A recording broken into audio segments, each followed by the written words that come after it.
आगे प्रश्नावली 11.1 का प्रश्न नंबर 4।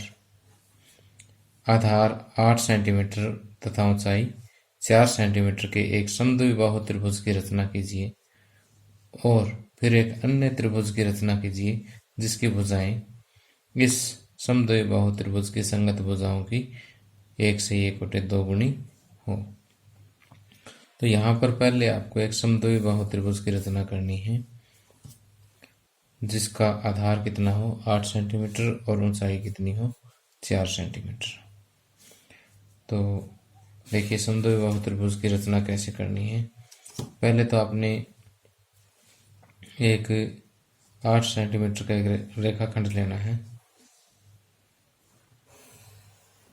स्केल की हेल्प से हमने क्या किया, 8 सेंटीमीटर का एक रेखाखंड ले लिया और इस रेखाखंड का नाम हम ए बी दे देंगे। ओके, उसके बाद अब क्योंकि समद्विबाहु त्रिभुज बनानी है तो समद्विबाहु त्रिभुज बनाने के लिए हम क्या करते हैं, आधार का लंबसम द्विभाजन करते हैं। अब लंबसम द्विभाजन करना देखिए कैसे करते हैं कि किसी भी रेखाखंड का अगर लंबसम द्विभाजन करना हो तो उस रेखाखंड के आधे से ज़्यादा आपने प्रकार खोलना है। जैसे अंदाजे से ही खोलना होता है, ये लगभग आप यहाँ हो गया, आपसे थोड़ा सा ज़्यादा खोल लीजिए आप। इतना प्रकार खोलने के बाद आपने एक चाप ऊपर लगानी है और एक चाप नीचे लगानी है। इसी तरह से अब दूसरे बिंदु पर प्रकार की नोक रख करके जो पहले आपने 2 चाप लगाई उन दोनों चापों को कट करना है। अब जहाँ जिन बिंदुओं पर दोनों चाप एक दूसरे को काटती है उन बिंदुओं को हम आपस में मिला देते हैं।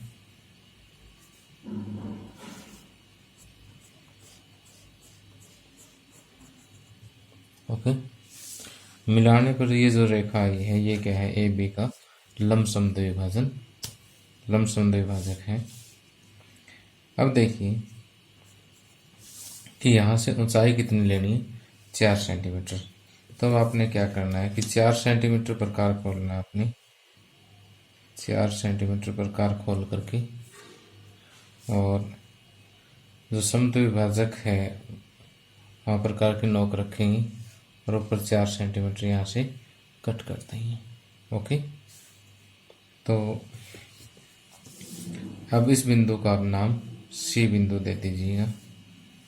सी नाम देने के बाद सी और ए को मिला दीजिए और सी और बी को मिला दें। ओके, तो इस तरह से जो त्रिभुज ए बी सी बनी है ये आधार 8 सेंटीमीटर और ऊंचाई 4 सेंटीमीटर वाली एक समद्विबाहु त्रिभुज हमें प्राप्त हो जाती है। अब इस समद्विबाहु त्रिभुज की संगत भुजाओं की 1 से 1/2 गुणी यानी 2 और 1 3/2 गुणी हमें एक त्रिभुज बनानी है। तो 3/2 गुणा त्रिभुज बनाने के लिए हम पिछले सम की तरह से यहाँ पर एक न्यून कोण भी बना सकते हैं, फिर उसके 3 भाग और फिर उसको दूसरे को लास्ट से मिलाएंगे, फिर आगे और इस तरह से भी बना सकते हैं। लेकिन इसको हम एक और आसान तरीके से भी कर सकते हैं, वो सिर्फ इसी सम पर लागू होगा इस प्रश्नावली के। देखिए ये 8 सेंटीमीटर है तो 8 सेंटीमीटर का 3/2 गुणा 2 1 2 2 चौके 8 से आती है 12 सेंटीमीटर होगा। तो इसको मैं 12 सेंटीमीटर ले लेता हूँ, ठीक।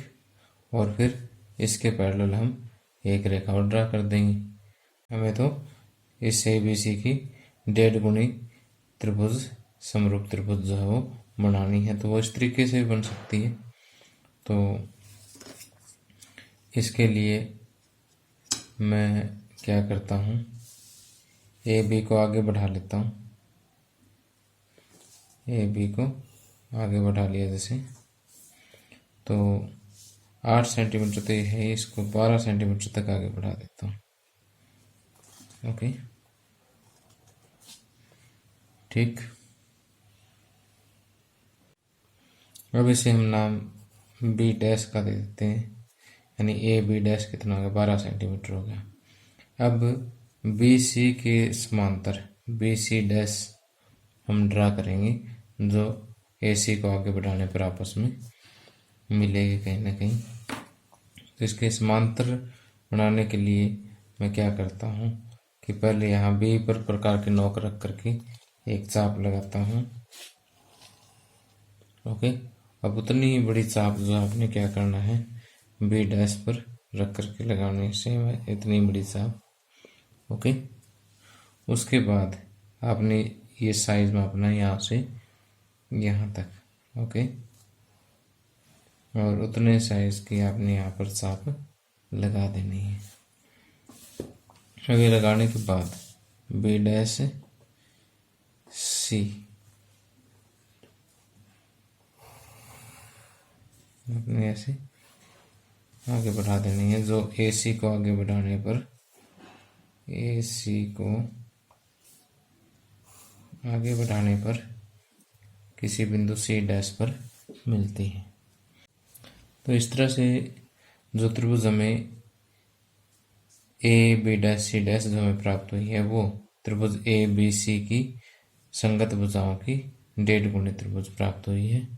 तो इसका देखिए कि रचना के चरण जो है जैसे जैसे हमने बनाए ऐसे लिख देंगे। कि सबसे पहले देखिए कि हमने क्या किया था, रेखाखंड ए बी लिया था 8 सेंटीमीटर, तो वो मैंने लिख दिया कि रेखाखंड ए बी 8 सेंटीमीटर लिया। उसके बाद हमने रेखाखंड ए बी का लंबसम द्विभाजक एल एम खींचा।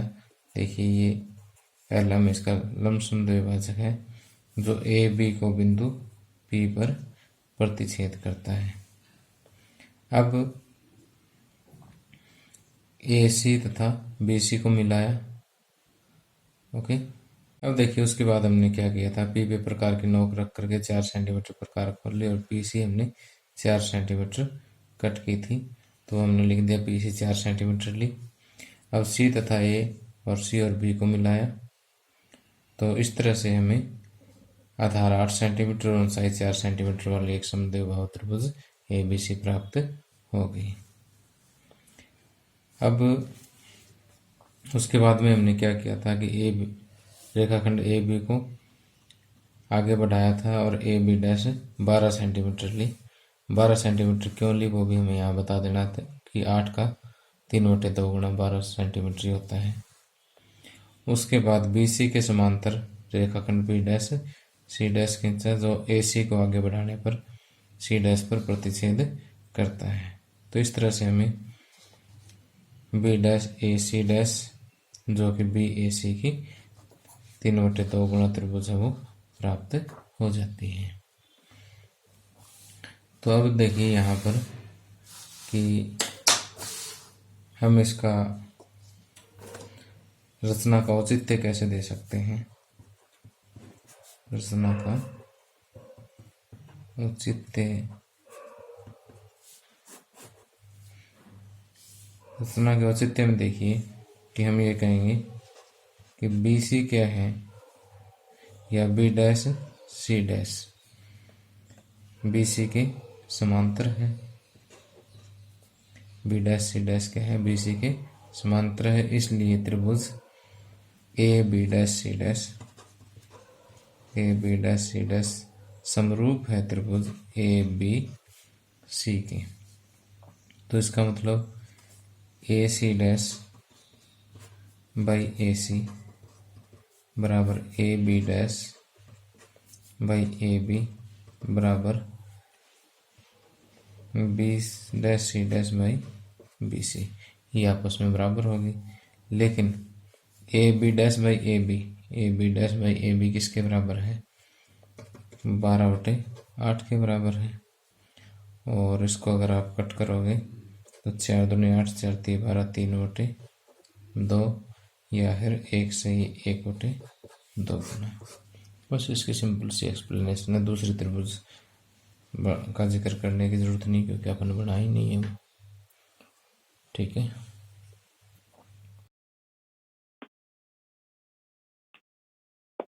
अब आगे प्रश्न नंबर 5। एक त्रिभुज एबीसी बनाइए जिसमें BC बराबर 6 सेंटीमीटर, AB बराबर 5 सेंटीमीटर और त्रिभुज कोण ABC बराबर 60 डिग्री हो। फिर एक त्रिभुज की रचना कीजिए जिसकी भुजाएं त्रिभुज ABC की संगत भुजाओं की 3/4 गुनी हो। तो अब आपने क्या करना है कि सबसे पहले BC 6 सेंटीमीटर लेना है। तो हम स्केल की हेल्प से एक रेखाखंड BC बराबर 6 सेंटीमीटर की रचना करेंगे। तो ये देखिए आपको मैंने BC बना के दिया 6 सेंटीमीटर। उसके बाद जो है AB 5 सेंटीमीटर, कोण ABC 60 डिग्री। तो B पर हम कोण 60 डिग्री की रचना करेंगे। कि यहाँ से मैं क्या करता हूँ, प्रकार के एक 60 डिग्री का कोण बनाता हूँ और ये लीजिए 60 डिग्री का कोण बनाना बिल्कुल सिंपल होता है।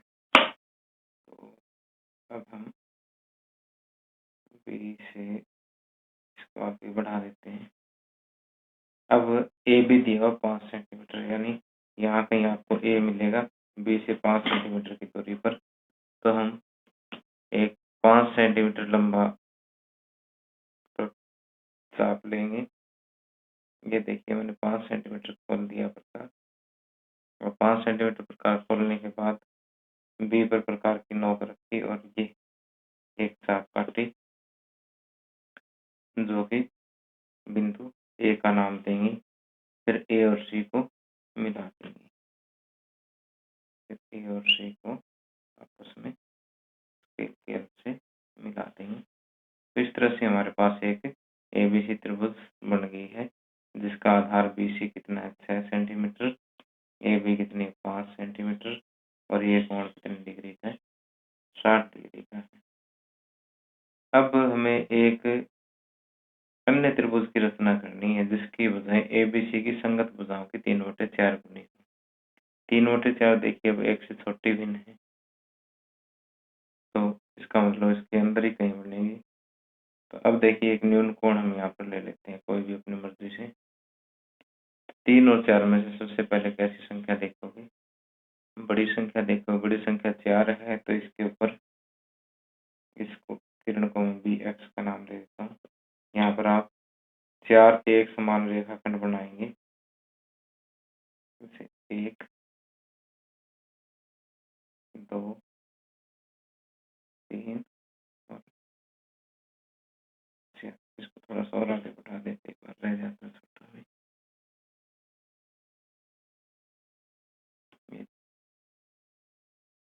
अब बड़ी संख्या देखने के बाद इसका हर देखना, हर कितना 4 है।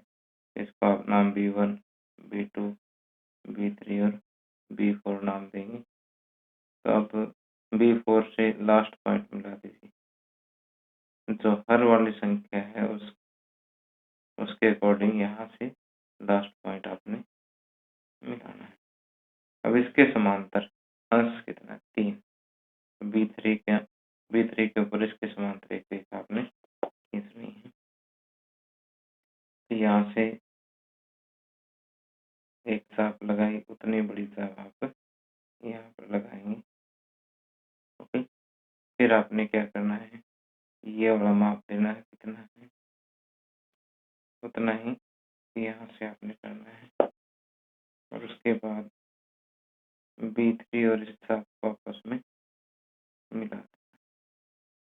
ओके, इसके समांतर चाप आ जाएगी, थोड़ा सा मिला।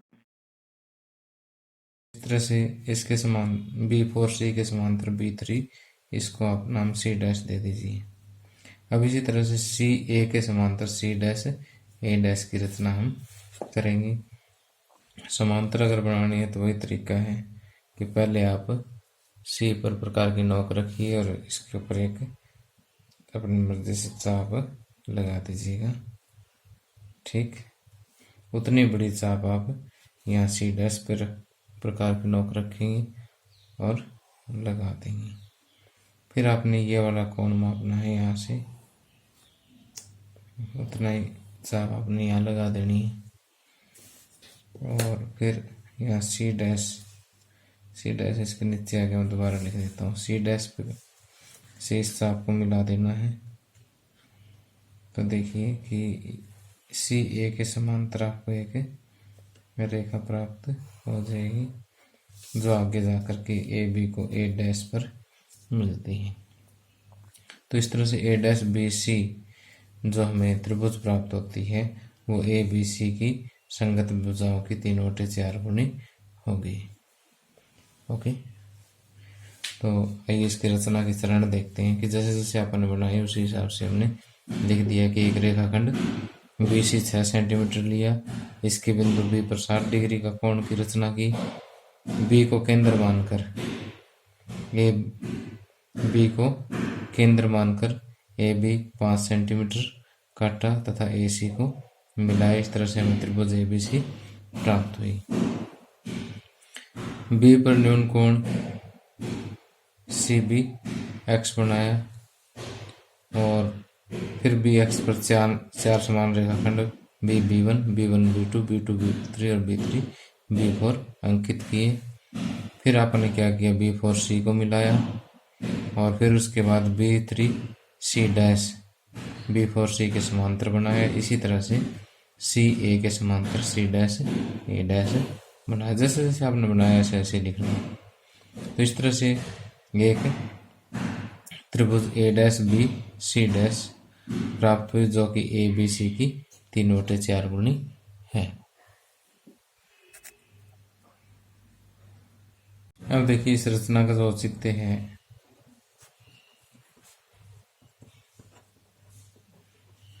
वो हम पहले 3 प्रश्न किए हैं, फर्स्ट सेकंड और थर्ड, उसके अकॉर्डिंग ही देंगे कि यहाँ पर कि A डैश C डैश समांतर है AC की, इसलिए त्रिभुज A dash B C dash समरूप है ABC की। अगर ये त्रिभुज समरूप है तो A dash B by AB बराबर A dash C dash by BC AC बराबर BC डैश बाई BC होगा। इसे आप समीकरण 1 का नाम देते हैं कि पहले समरूप त्रिभुज में आपने तीनों भुजाओं को क्या करना है, समानुपातिक दिखाना है। उसके बाद नीचे वाले त्रिभुजों का पेड़ ले लें कि तथा B4C समांतर है B3C डैश के, या B3C डैश समांतर है B4C की। इसका मतलब कि त्रिभुज C dash B B3 C dash B B3 समरूप है CB B4। तो B3B बाई B4B बराबर है C dash B by C dash B by CB। और अब देखिए B3B 1 2 3 पार्ट है 3 लिख दिया, और B4B 1 2 3 4 पार्ट है 4 लिख दिया। तो ये किसके बराबर हो जाए, 3/4। तो इन दोनों समीकरणों से कि यहाँ से देखिए BC डैश बाई BC 3/4 के बराबर, तो ये भी क्या होगा 3/4 के बराबर होगा। इसका मतलब 1/2 से A dash by B by AB बराबर A dash C dash by AC बराबर BC डैश बाई BC बराबर 3/4। अब देखिए ये जो रचना का औचित्य है ये तो सवाल नंबर 2 से लेकर के और लास्ट तक सिर्फ चौथे सवाल को छोड़ करके सभी में क्या रहेगा, सेम रहेगा, एक ही लाइन, एक जैसी लाइन में सभी में रहेगी। तो इसमें है भी बिल्कुल सिंपल भी आपको बताना है कि जैसे ये बड़ी त्रिभुज और ये छोटी त्रिभुज दोनों क्या है, समरूप है। तो बड़ी भुजा बटे छोटी भुजा बराबर ये बड़ी भुजा बटे छोटी भुजा। इसी तरह से ये बड़ी और ये छोटी दोनों समरूप है, तो बड़ी भुजा बटे छोटी भुजा, बड़ी भुजा बटे छोटी भुजा, बड़ी भुजा बटे छोटी भुजा आपस में बराबर होंगे। अब जब ये 4:3 है, 3:4 है, तो ये भी क्या होगा 3:4, तो सारे 3:4 में बनेगी। तो ये चीज़ आपने बतानी है।